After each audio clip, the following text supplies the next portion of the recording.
What if I told you that the secret to becoming wealthy isn't found in Silicon Valley, Wall Street, or the latest trending startup industry? What if instead it's hiding in places no one thinks to look? In businesses and professions that most people overlook or even dismiss as boring and unglamorous? In this chapter, we step into the world of America's hidden millionaires. These are not celebrities or tech moguls. They are auctioneers, pest control service owners, niche lawyers, and mobile home park operators. They became rich not by chasing crowded markets but by carving out niches that others ignored. And the best part? You can too. Welcome back to our channel, the place where wealth is decoded and simplified for you. Our mission is to help you think, act, and grow like the wealthy. Not with empty motivation, but with proven strategies taken directly from the lives of millionaires. If you've ever wondered how ordinary people quietly build extraordinary wealth, you're in the right place. Here we uncover timeless financial wisdom that can change the trajectory of your life. Stay with us until the end of this video. You'll learn how to find your own profitable niche and build wealth just like the millionaires next door. Find your niche. The central idea of this chapter is simple. Wealth is often created not by following the crowd, but by stepping into markets and professions that others ignore, underestimate, or undervalue. Millionaires are not typically found in the hottest, most competitive, or most glamorous industries.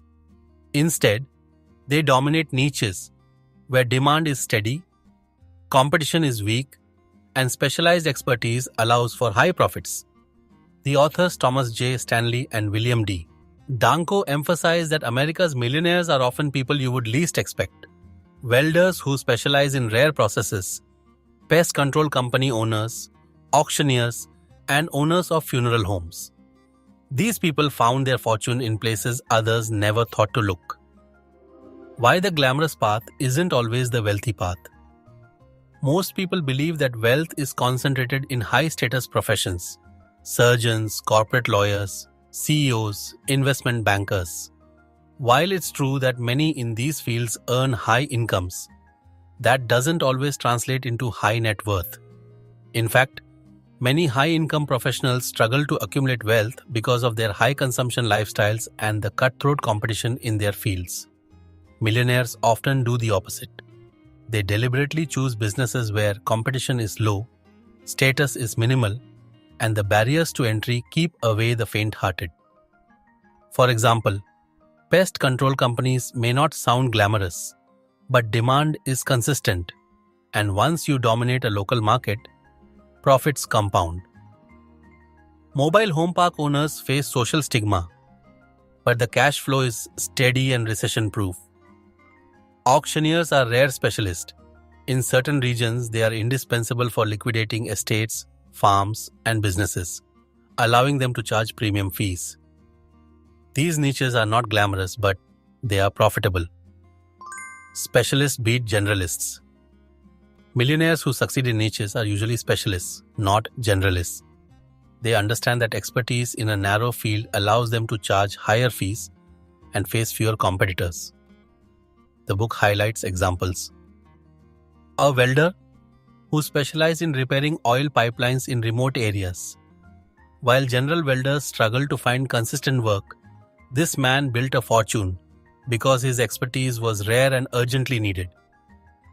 A niche legal practice focused exclusively on helping small businesses with zoning disputes.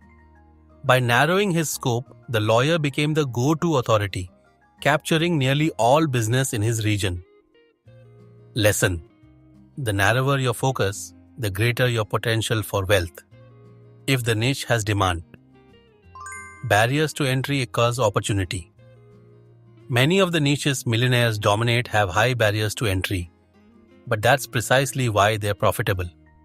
These barriers can be licensing requirements like auctioneers or funeral directors, specialized knowledge like tax strategists or forensic accountants, physical or emotional toughness like pest control or construction cleanup. Most people avoid these fields because they seem difficult, dirty, or unglamorous. But millionaires see opportunity where others see inconvenience. Stanley and Danko stress, the more difficult the work, the fewer the competitors, and the higher the rewards. The power of customer trust. In niche markets, trust is more valuable than marketing. A pest control business doesn't survive because of fancy advertising. It thrives because customers trust the company to protect their homes. An auctioneer doesn't win clients with billboards. They win because farmers, estate managers, and business owners trust them with their most valuable assets. For millionaires, trust and reputation are their biggest assets. Once established, they don't need to sell anymore. Business comes to them. Examples of millionaires who found niches. Stanley and Danko provide several examples, such as auctioneers in rural America who dominate estate liquidations. Their service is essential.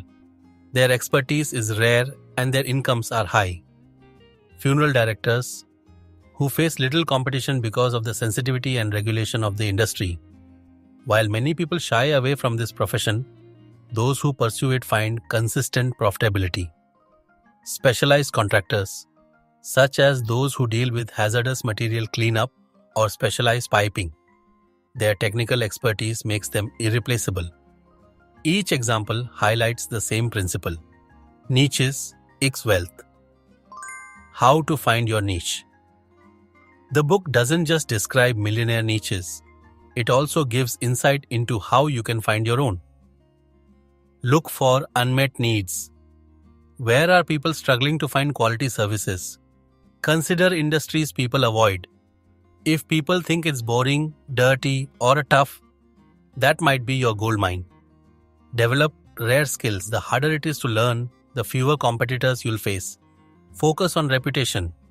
Once trusted, you'll face almost no competition. Millionaires avoid the crowded path. Most people want careers that are socially prestigious. They want to tell friends, I'm a doctor, lawyer, or banker. But prestige often comes with crowded competition and low margins after lifestyle costs. Millionaires care less about prestige and more about results. They don't chase careers that sound good. They pursue businesses that pay good. Lessons for the reader. Don't assume you need a glamorous career to become wealthy. Seek out industries with high barriers to entry and low competition. Narrow your expertise to dominate a specific niche.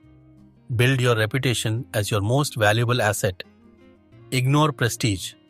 Focus on profitability. Conclusion. Millionaires are not usually found in glamorous industries. They dominate niches, fields that others ignore or avoid. By doing so, they face less competition, build irreplaceable expertise, and earn high profits. The lesson for you: don't chase what everyone else is chasing.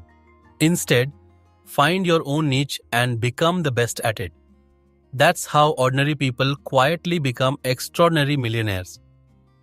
If you take one thing away from this chapter, let it be this: don't follow the crowd. Millionaires didn't get rich by chasing hot industries or glamorous jobs.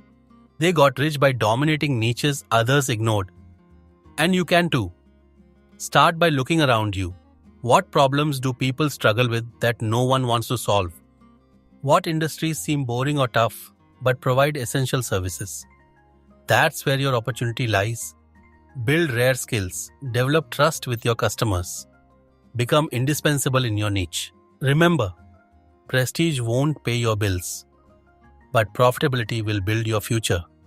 The Millionaire Next Door is proof that you don't need fame, glamour, or the spotlight to succeed. You just need focus and the courage to go where others won't. Stay tuned, because what's coming next could help you find your breakthrough.